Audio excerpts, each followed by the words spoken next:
Bonsoir à toutes et à tous, heureuse de vous retrouver pour cette édition de ce lundi 15 décembre 2025.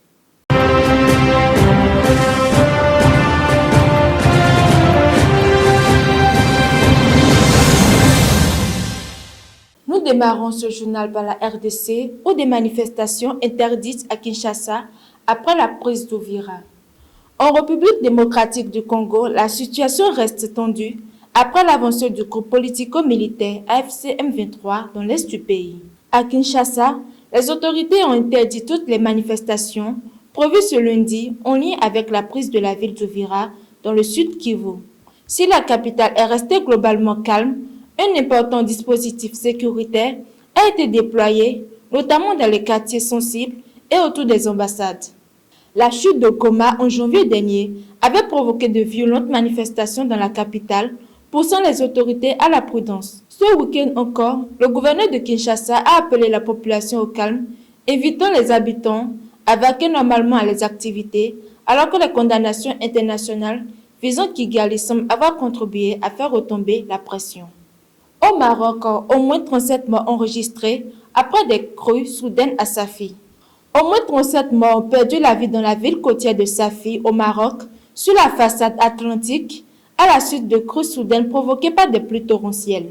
En seulement quelques heures, des pluies orageuses d'une rare intensité ont transformé des rues en torrents de boue, emportant véhicules, commerces et habitations, notamment dans l'ancienne Médina.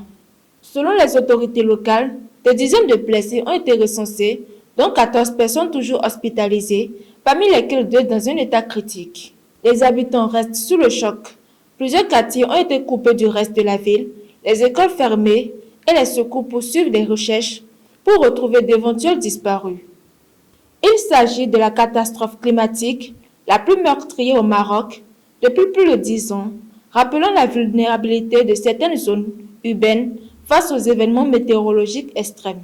Direction en Italie où Giorgia Meloni défend fermement sa politique migratoire.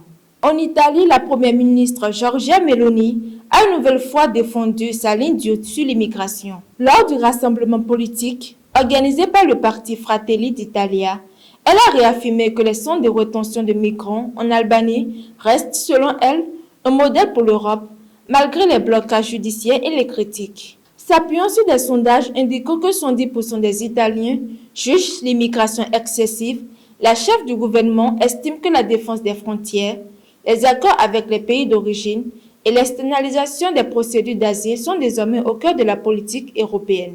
Toutefois, les incertitudes demeurent quant à la compatibilité de cette stratégie avec le droit européen, laissant planer le doute sur l'avenir réel de ces centres. En Russie, le Pussy Riot est classé comme une organisation extrémiste. La justice russe a désigné le collectif punk féministe Pussy Riot comme une organisation extrémiste, interdisant de faire toute activité du groupe sur le territoire.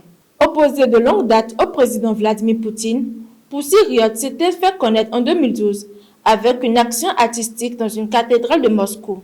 Tous ses membres, aujourd'hui en grande partie en exil, cette décision vise à effacer toute trace du mouvement dans l'espace public et à intimider ses soutiens encore présents en Russie.